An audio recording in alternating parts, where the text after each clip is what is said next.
الحمد لله وكفى وسلام على عباده الذين اصطفى أما بعد فأعوذ بالله من الشيطان الرجيم بسم الله الرحمن الرحيم قل إن كنتم تحبون الله فاتبعوني يحببكم الله وقال النبي صلى الله عليه وسلم لا يؤمن أحدكم حتى أكون أحب إليه من والده وولده والناس أجمعين صدق الله العظيم۔ میرا منہ اور سرکار مدینہ کی ثنا خوانی، میرا منہ اور سرکار مدینہ کی ثنا خوانی، مجھے معلوم ہے اپنے سخن کی تنگ دامانی۔ برادران اسلام، آئیے کچھ عرض کیا جائے اس سے پہلے ہم اور آپ اس بارگاہ میں جہاں جبریل بھی عاجزی سے حاضر ہوتے ہیں، عقیدت اور محبت کا ثبوت دیتے ہوئے ہدیہ درود پیش فرمائے، پڑھیں اللہم صلی علی سیدنا و مولانا محمد وعزرتہ بعدد کل معلوم۔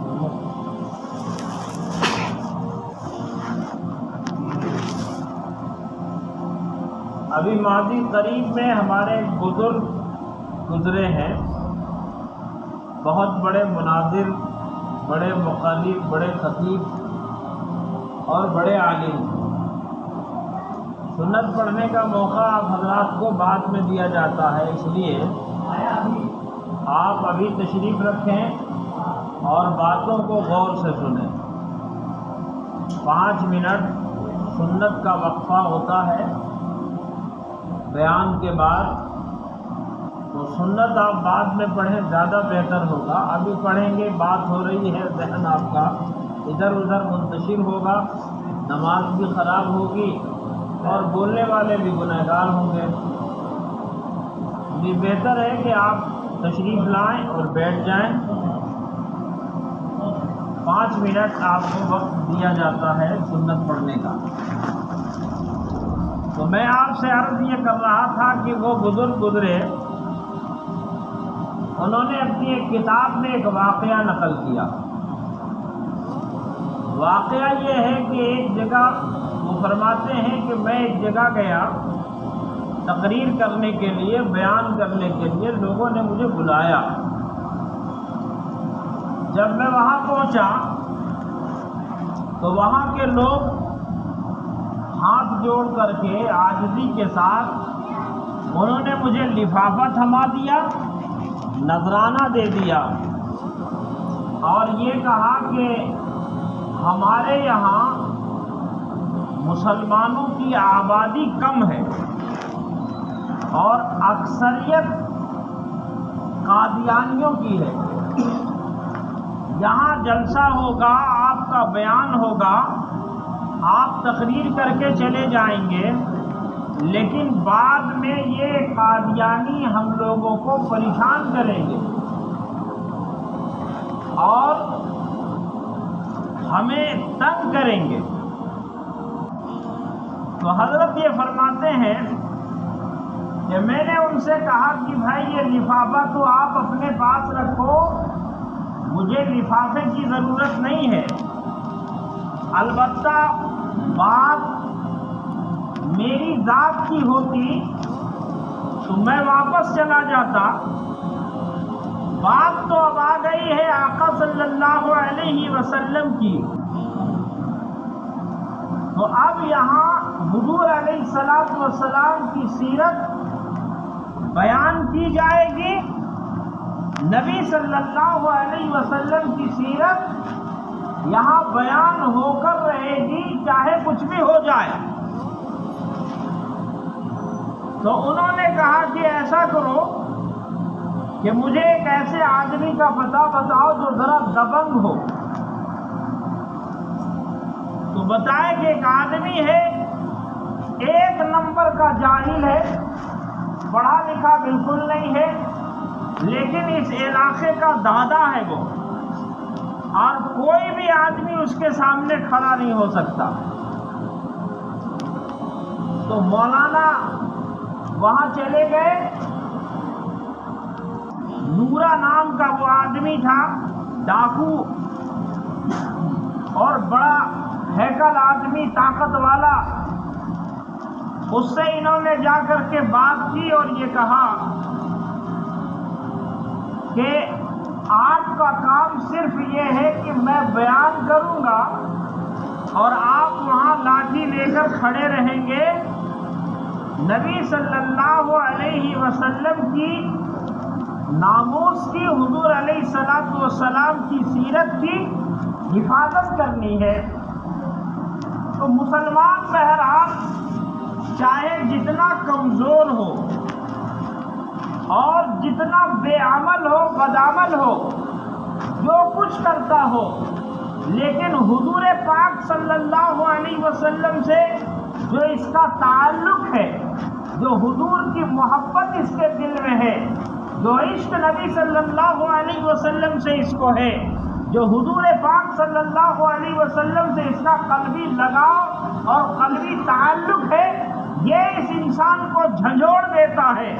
بات جب حضور کی ذات کی آتی ہے، حضور کی عزت و ناموس کی آتی ہے، نبی صلی اللہ علیہ وسلم کی حرمت کی بات آتی ہے، تو وہ مسلمان جو بڑے مسلمان کہلاتے ہیں وہ لوگ تو پیچھے رہ جاتے ہیں. یہی لوگ جو سماج کے بدنام قسم کے لوگ ہیں، جن کو سماج میں عزت نہیں ہوتی ہے اور نہ عزت کے قابل وہ کام کرتے ہیں، لیکن جب رسالت مآب صلی اللہ علیہ وسلم کی حرمت کی حفاظت کی بات آئے تو یہ آگے آ جاتے ہیں اور یہ باطل کی آنکھوں میں آنکھیں ڈال کر بات کرنے کے لیے اور مقابلہ کرنے کے لیے تیار ہوتے ہیں. شروع گرچہ نورا ڈاکو تھا اور گناہوں میں اس کی زندگی گزر رہی تھی، لیکن بات محمد الرسول اللہ صلی اللہ علیہ وسلم کی آ گئی، حضور کی آ گئی، تو وہ تیار ہو گیا، کھڑا ہوا اور رات کو لاٹھی لے کر کے اور پوری رات حفاظت کرتا رہا. کس کی؟ اس مقرر کی، اس عالم دین کی جو محمد الرسول اللہ صلی اللہ علیہ وسلم کی سیرت بیان کر رہا تھا. ایک مرتبہ مولانا نے یہ کہا کہ ایک دن ایک آدمی آیا میرے پاس ملنے کے لیے اور میں اس کو پہچانتا نہیں تھا. چہرے پہ شرعی داڑھی اور وہ سر پہ پگڑی امامہ اور ہاتھوں میں تسبیح، وہ آ کر کے مجھ سے سلام کیا اور مصافحہ کیا اور اس نے مجھ سے پوچھا کہ مولانا آپ نے مجھے پہچانا، میں کون ہوں؟ تو میں نے انکار کر دیا کہ میں آپ کو نہیں پہچانتا. کہا کہ میں وہی ڈاکو ہوں نورا جس نے آپ کی حفاظت کی تھی اور محمد رسول اللہ صلی اللہ علیہ وسلم کی سیرت کو بیان کرنے میں آپ کی مدد کی تھی. کہاں یہ گنہگار اور خطا کار، بدعمل اور گناہوں میں زندگی گزارنے والا نہ جانے کتنے لوگوں کا مال ہڑپ کر لیا، لوٹ لیا، رات میں بلکہ دن میں لوگ جس کے نام سے کانپتے تھے، اس نے محمد الرسول اللہ صلی اللہ علیہ وسلم کی ناموس کی حفاظت کے لیے جب اپنے آپ کو پیش کر دیا، اس نے بتایا کہ میں گھر گیا اور سویا تو پھر جناب محمد الرسول اللہ صلی اللہ علیہ وسلم میرے خواب میں آئے.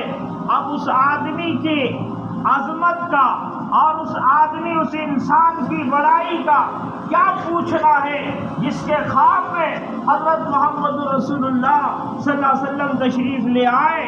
حضور آئے اور یہ کہا کہ نورا تو نے میری ناموس کی حفاظت کی ہے اور مجھے میرے اس وارث کو جس نے میری سیرت بیان کرنے کے لیے یہاں آیا اس کی حفاظت کی ہے، قیامت کے دن دوزخ کی حفاظت کا ذمہ میں لیتا ہوں۔ بس یہ کیا کہنا تھا کہ میری آنکھیں کھل گئی، آنکھوں سے آنسو جاری ہو گئے اور میں نے اپنے گناہوں کی زندگی سے توبہ کر لیا، اللہ تعالیٰ نے مجھے یہ شرف عطا کیا۔ میرے بھائیوں اور بزرگوں، یہ واقعہ بیان کرنے کا مقصد صرف یہ ہے کہ حضور علیہ السلام کی ذات، نبی صلی اللہ علیہ وسلم کی عظمت، آپ صلی اللہ علیہ وسلم کی بڑائی، کائنات میں، پورے سنسار میں، آل یونیورس میں آپ کسی انسان کو دیکھ لیجئے، خدا کے بعد سب سے بڑا رتبہ، سب سے بڑی عظمت، سب سے بڑا مقام، سب سے بڑا مرتبہ محمد الرسول اللہ صلی اللہ علیہ وسلم کا ہے۔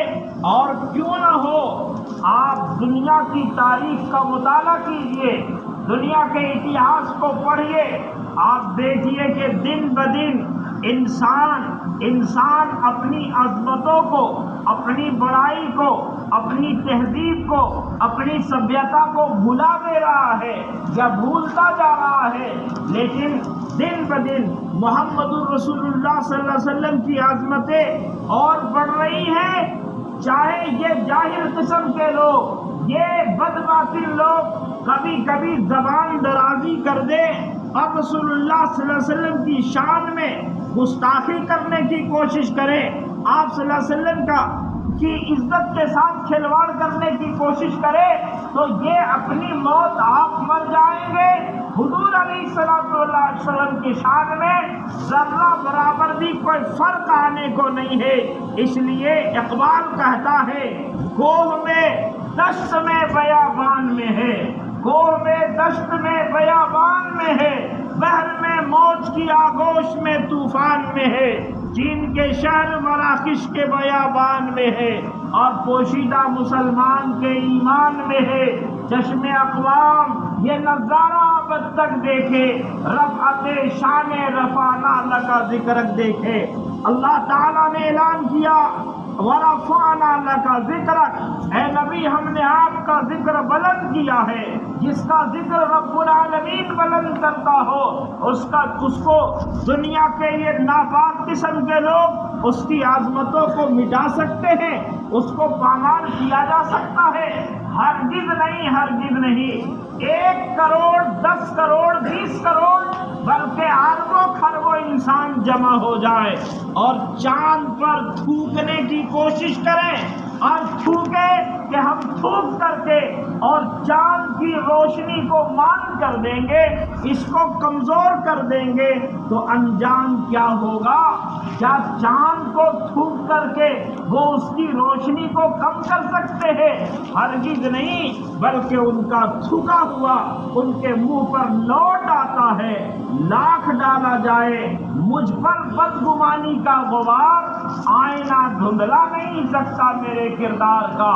رسول اللہ صلی اللہ علیہ وسلم کی ذات تو ایسی بے مثال ہے، ایسی بے مثال ہے کہ دنیا کے اندر، کائنات میں، سنسار میں کوئی ایسی ہستی پیدا ہی نہیں ہوئی ہے، نہ آپ کا کوئی ثانی ہے، نہ آپ کا کوئی سایہ ہے۔